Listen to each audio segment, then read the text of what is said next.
What's up everyone, it's Alex. Let's go see if we can find an FTR 1200 today.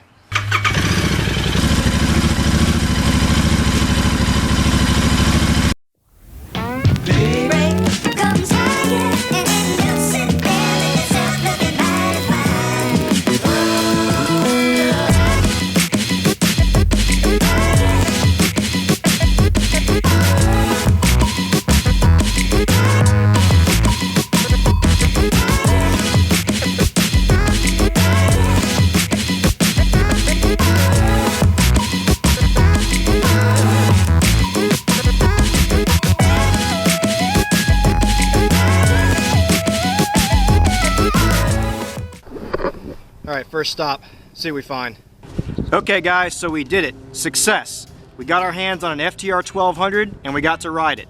So first off, huge shout out to Music City Indian in Nashville, Tennessee for letting us demo an FTR 1200. I was honest with them, I told them exactly what I wanted to ride it for. Didn't care that I didn't want to buy one right now. Super cool, they're like, hell yeah, go test ride this thing, tell everybody all about it. So here we go, FTR 1200 after an initial demo ride.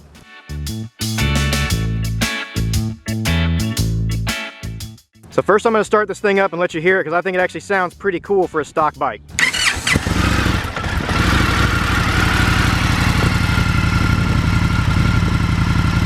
Okay, so here's the basics on it and then I'll tell you what I think after an initial ride.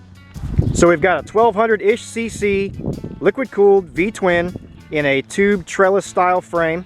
Set up all kind of half Street Fighter, half flat tracker, like half kind of retro badassery and modern all at the same time. I actually really like the styling they went for, and I really like the seating position on this thing. Very reminiscent of like half Street Tracker, flat tracker, and kind of half Street Fighter, like all rolled into one kind of a deal.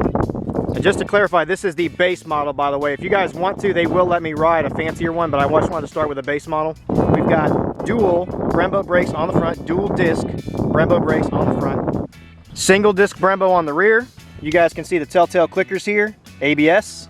Indian did decide to go with a chain on these, which is very interesting because in the history of Polaris making motorcycles with Victory and Indian, they have been a very belt focused company completely. So Victory and Indian, I'm used to them coming with belts on them. So this having a chain on it, very interesting to me. It tells me they were definitely going for the most power to the ground transfer they could possibly get on this machine, and after riding it I can tell. 6-speed transmission, single seat, passenger pad on the back, so I did not go with a dual seat. It's just a single, like banana style sort of a seat deal. Very easy control setup, everything you would expect, just normal controls on the left hand side. They did put a cruise button on this. I didn't even test that. It's kind of interesting this would even have cruise on it, so I don't know if they just use the same control cluster for all their bikes or if they actually have cruise on this. I'm gonna have to look that up because I didn't even test that.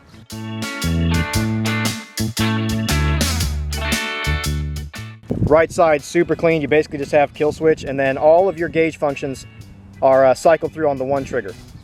Comes with tires that you would expect from a bike that's set up to be kind of a street flat tracker kind of a deal. So they actually were pretty grippy to me for everything I was doing. I did a little bit of playful riding in the city in some tight parking lots and stuff, just kind of like really test the nimble handling at slower speeds and in kind of like real tight little situations. You know, for something that's set up to be a flat tracker, street tracker, makes sense. So overall, with my initial ride of the thing, I will say it is a torquey monster.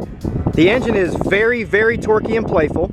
The handling was actually the thing that surprised me the most, because when I went into this, what I had in my head was I had visions of the XR 1200 Harley Davidsons that I like so much, but even though this is set up to be kind of that same category and sort of the same kind of idea looks wise and everything, this is a very different motorcycle. They're both torquey, but this thing handled even better than an XR 1200 does, and because of the fact that it's an overhead cam motor versus the pushrod style, it actually had a lot more headroom, if that makes any sense. So it was torquey off the bottom, but then it smoothed out a lot and had a lot more room towards the middle and the top and everything than the XR 1200s did.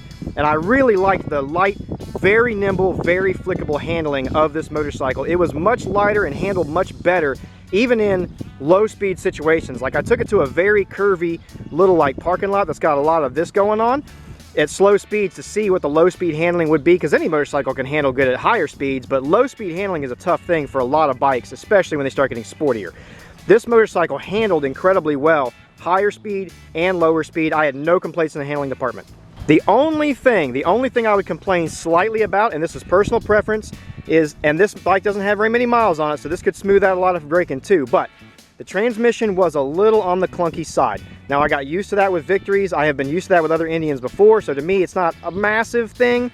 After riding my Royal Enfields and some other stuff more recently, I was expecting a smoother transmission, and probably because of the size of the V-twin and the way this is set up and everything, the transmission, especially in gears 1 through 3, had a very, very solid clunk to it going into every single gear, and the throttle is a little on the touchy side. Because it's so torquey, the throttle, I mean, it's go or don't go. You know, there really is no easing into it unless you're very, very careful. The throttle is very, very responsive, which to a lot of people is going to be a huge upside.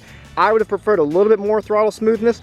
I think the throttle on this thing was even touchier than my first year FZ09 was, and those were kind of like known for having a touchy throttle. But overall, very, very impressed with my initial ride. Initial review, very, very, very, very positive. Good job, Indian. I hope the track record turns out good. I hope the overall quality and reliability turns out good on them. I'm sure we will do more on this in the near future, but initial honest review on it, I am very, very impressed with my initial ride and my initial review on the FTR 1200. That's it, guys. I've been wanting to ride and review one of these for you for a little while now. We finally got to do it. I should be pairing with these guys or somebody similar to do more test rides and more reviews, especially on Indians and stuff in the future, and hopefully a different dealer for all the metric needs, and maybe even a Harley dealer or something. We'll see. But that's it, guys. I hope it was helpful. I hope you enjoyed. I like the FTR 1200. I'm going to ride some more of them. We're going to do some more of this, okay? I'm Alex. Peace.